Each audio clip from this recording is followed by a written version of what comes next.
Hi friends, ರುಚಿ ಪಾಕಶಾಲೆ ಚಾನಲ್ಗೆ ತಮ್ಮೆಲ್ಲರಿಗೂ ಮತ್ತೊಮ್ಮೆ ಸ್ವಾಗತ. ತುಂಬ ಜನರು ರಿಕ್ವೆಸ್ಟ್ ಮಾಡ್ಕೊಂಡಿದ್ರು ಪುಂಡೆ ಸೊಪ್ಪಿನಿಂದ ನೀವು ಒಂದು ರೈಸ್ ರೆಸಿಪಿ ಮಾಡಿದ್ರಲ್ವ, ಸೊ ಆ ಫುಲ್ ರೆಸಿಪಿ ತೋರಿಸಿ ಅಂತ. ಸೊ ಇವತ್ತು ನಾನು ಪುಂಡೆ ಸೊಪ್ಪನ್ನು ತೆಗಿಲಿಕ್ಕೆ ಅಂತ ಹೇಳಿ ನಮ್ಮ ತೋಟಕ್ಕೆ ಬಂದಿದ್ದೀನಿ. ಹೇಗೆ ಈ ಪುಂಡೆ ಸೊಪ್ಪಿನ ಪುಳಿಯೋಗರೆ ಮಾಡೋದು ಅಂತ ತೋರಿಸ್ಕೊಡ್ತೀನಿ. ತುಂಬ ಈಸಿ ಇರುತ್ತೆ ಆ್ಯಂಡ್ ಟೇಸ್ಟ್ ಕೂಡ ಸಖತ್ತಾಗಿರುತ್ತೆ. ಹಾಗೆ ಯಾರೆಲ್ಲ ಈ ರೆಸಿಪಿನ ನೋಡ್ತಾ ಇದ್ದೀರೋ ಪ್ಲೀಸ್ ಒಂದು ಲೈಕ್ ಕೊಡೋದನ್ನು ಮರಿಬೇಡಿ. ನಿಮ್ಮ ಫ್ರೆಂಡ್ಸ್ಗೆ, ಫ್ಯಾಮಿಲಿ ಮೆಂಬರ್ಸ್ಗೂ ಈ ರೆಸಿಪಿನ ಶೇರ್ ಮಾಡಿ. ಬನ್ನಿ ಫ್ರೆಂಡ್ಸ್, 3 ರಿಂದ 4 ಜನರಿಗೆ ಆಗೋಷ್ಟು ಪುಳಿಯೋಗರೆನ ಮಾಡಿ ತೋರಿಸ್ತಾ ಇದ್ದೀನಿ ಇವತ್ತು. ಅದಕ್ಕಾಗಿ ನಮಗೆ ಒಂದು 2 ಕಟ್ನಷ್ಟು ಪುಂಡೆ ಸೊಪ್ಪು ಬೇಕಾಗತ್ತೆ, ಅಥವಾ ಒಂದು 2 ಹಿಡಿ ಆದರೂ ಕೂಡ ಸಾಕು. ನಮ್ಮ ತೋಟದಲ್ಲಿ ಬಿಳಿ ಪುಂಡೆ ಸೊಪ್ಪು ಕೂಡ ಇದೆ, ಹಾಗೆ ಕೆಂಪು ಪುಂಡೆ ಸೊಪ್ಪು ಕೂಡ ಇದೆ. ನಾನಿವತ್ತು ಕೆಂಪು ಪುಂಡೆ ಸೊಪ್ಪನ್ನ ಬಳಸಿ ಮಾಡ್ತಾ ಇದ್ದೀನಿ. ಅದು ಸ್ವಲ್ಪ ಹುಳಿ ಜಾಸ್ತಿ ಆಗಿರುತ್ತೆ ಆ್ಯಂಡ್ ಟೇಸ್ಟ್ ಕೂಡ ತುಂಬ ಚೆನ್ನಾಗಿರುತ್ತೆ.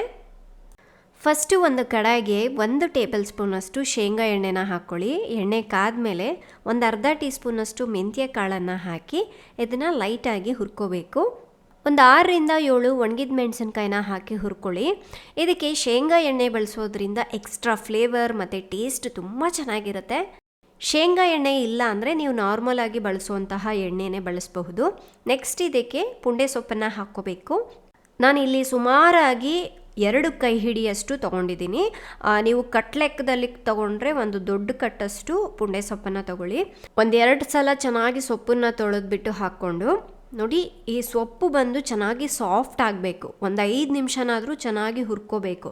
ಸೊಪ್ಪು ಚೆನ್ನಾಗಿ ಬೇಯಿಸ್ಕೊಂಡಿಲ್ಲ ಅಂದರೆ ಅನ್ನದ ಜೊತೆ ಮಿಕ್ಸ್ ಮಾಡಲಿಕ್ಕೆ ಬರೋದಿಲ್ಲ. ಒಂದು 5 ನಿಮಿಷ ಹುರಿದ್ರೆ ಈ ಥರ ಆಗುತ್ತೆ. ಈಗ ಸ್ಟವ್ನ ಆಫ್ ಮಾಡಿಬಿಟ್ಟು ಇದನ್ನು ತಣ್ಣಗಾಗ್ಲಿಕ್ಕೆ ಬಿಡಿ.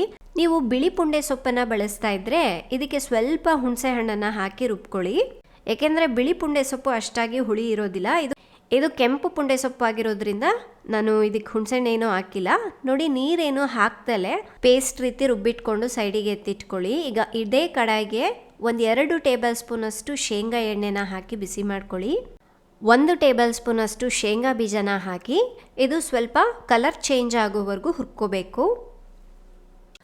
ಸ್ವಲ್ಪ ಕೆಂಪಗಾಗದೆ ಇದರಲ್ಲಿ ಒಂದು 10 ರಿಂದ 12 ಗೋಡಂಬಿ ಚೂರ್ನ ಹಾಕಿ ಇದನ್ನು ಕೂಡ ಸ್ವಲ್ಪ ಕೆಂಪಗಾಗೋವರೆಗೂ ಹುರ್ಕೊಳ್ಳಿ. ಶೇಂಗಾ ಬೀಜ, ಗೋಡಂಬಿ ಈ ಥರ ಹುರಿದ್ಬಿಟ್ಟು ಹಾಕಿದ್ರೆ ಟೇಸ್ಟ್ ತುಂಬ ಚೆನ್ನಾಗಿರುತ್ತೆ. ಈ ರೀತಿ ಹುರಿದಾದ್ಮೇಲೆ ಒಂದು ಬೌಲ್ಗೆ ಹಾಕಿಟ್ಟು ಸೈಡಿಗೆ ಎತ್ತಿಟ್ಕೊಳ್ಳಿ.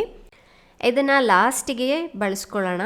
ಈಗ ಇದೇ ಎಣ್ಣೆಗೆ ಒಂದು ಅರ್ಧ ಟೀ ಸ್ಪೂನಷ್ಟು ಸಾಸಿವೆ, ಅರ್ಧ ಟೀ ಸ್ಪೂನಷ್ಟು ಜೀರಿಗೆ, 1 ಟೀ ಸ್ಪೂನಷ್ಟು ಕಡಲೆಬೇಳೆ, 1 ಟೀ ಸ್ಪೂನ್ ಉದ್ದಿನಬೇಳೆನ ಹಾಕಿ ಇದು ಸ್ವಲ್ಪ ಕೆಂಪಗಾಗೋವರೆಗೂ ಹುರ್ಕೋಬೇಕು.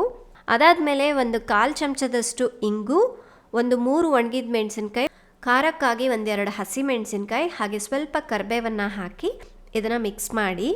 ನಿಮಗೆ ಖಾರ ಕಡಿಮೆ ಬೇಕು ಅಂದರೆ ನೋಡಿಬಿಟ್ಟು ಹಾಕ್ಕೊಳ್ಳಿ. 1 ನಿಮಿಷ ಹುರಿದಾದ್ಮೇಲೆ ನಾವು ಫಸ್ಟಿಗೆ ರುಬ್ಬಿಟ್ಕೊಂಡಿದ್ವಲ್ವ ಪುಂಡೆ ಸೊಪ್ಪನ್ನು, ಅದನ್ನು ಇವಾಗ ಹಾಕ್ಕೋಬೇಕು. ರುಚಿಗೆ ತಕ್ಕಷ್ಟು ಉಪ್ಪು, 1/4 ಚಮಚದಷ್ಟು ಅರಿಶಿನ ಪುಡಿನ ಹಾಕಿ ಇದನ್ನು ಮಿಕ್ಸ್ ಮಾಡ್ಕೋಬೇಕು. ನಾವು ಆಲ್ರೆಡಿ ಪುಂಡೆ ಸೊಪ್ಪನ್ನು ಚೆನ್ನಾಗಿ ಹುರಿದಿರೋದ್ರಿಂದ ಮತ್ತೆ ಜಾಸ್ತಿ ಹೊತ್ತು ಉರಿಬೇಕಾಗಿಲ್ಲ. ಜಸ್ಟ್ ಏನಿಲ್ಲ, ಈ ಥರ ಬಿಡಿಯಾಗಿ ಮಾಡ್ಕೊಂಡ್ಬಿಟ್ಟು ಇದನ್ನು 1-2 ನಿಮಿಷ ಮಿಕ್ಸ್ ಮಾಡ್ಕೊಳ್ಳಿ.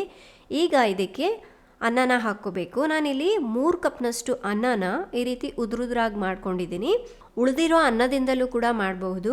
ಮಕ್ಕಳು ಲಂಚ್ ಬಾಕ್ಸ್ಗೆ ಅಥವಾ ನಿಮ್ಗೆ ಏನಾದರೂ ಡಿಫ್ರೆಂಟಾಗಿ ತಿನ್ನಬೇಕಂದಾಗ ಈ ಥರ ಟ್ರೈ ಮಾಡಿ ನೋಡಿ, ತುಂಬ ಚೆನ್ನಾಗಿರುತ್ತೆ. ಜೊತೆಗೆ ಶೇಂಗಾ ಬೀಜ ಮತ್ತು ಗೋಡಂಬಿಯನ್ನು ಹಾಕಿ ಮಿಕ್ಸ್ ಮಾಡ್ಕೊಳ್ಳೋಣ. ನಿಮ್ಗೆ ಒಂದು ವೇಳೆ ನಾಲ್ಗೆ ಕೆಟ್ಟೋದಾಗ ಅಥವಾ ನಾಲ್ಗೆಗೆ ರುಚಿ ಏನು ಅನ್ನಿಸ್ತಾ ಇಲ್ಲ ಅಂದಾಗ ಟ್ರೈ ಮಾಡಿ ನೋಡಿ, ಎಷ್ಟು ಸಖತ್ತಾಗಿರುತ್ತೆ ಆ್ಯಂಡ್ ನೀವು ತುಂಬ ಇಷ್ಟಪಟ್ಟು ತಿಂತೀರಾ. ಹಾಗೆ ಇನ್ನೊಂದು ವಿಷಯ, ಪುಂಡೆ ಸೊಪ್ಪನ್ನು 1-2 ಬೀಜ ನಿಮ್ಮ ಮನೆ ಹತ್ತಿರ ಹಾಕ್ಕೊಳ್ಳಿ. ಯಾವಾಗ ಬೇಕೋ ಆವಾಗ ಸೊಪ್ಪನ್ನು ಕಿತ್ಬಿಟ್ಟು ಫ್ರೆಶ್ ಆಗಿ ಮಾಡ್ಕೋಬಹುದು.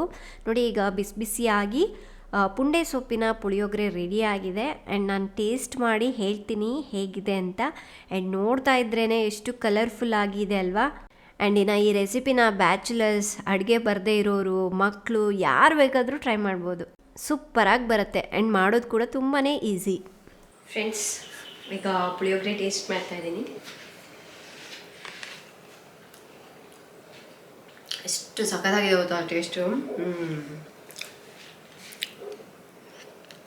ಚೆನ್ನಾಗಿದೆ. ನೀವು ಕೂಡ ಈ ರೆಸಿಪಿ ಟ್ರೈ ಮಾಡಿ ನೋಡಿ. ಎಲ್ಲ ಕಡೆನೂ ಈ ಪುಂಡೆ ಸೊಪ್ಪು ಅಂದರೆ ತೆಲುಗಲ್ಲಿ ಇದನ್ನ ಗೋಂಗೂರ ಅಂತ ಕರೀತಾರೆ. ಎಲ್ಲ ಕಡೆನೂ ಸಿಗುತ್ತೆ.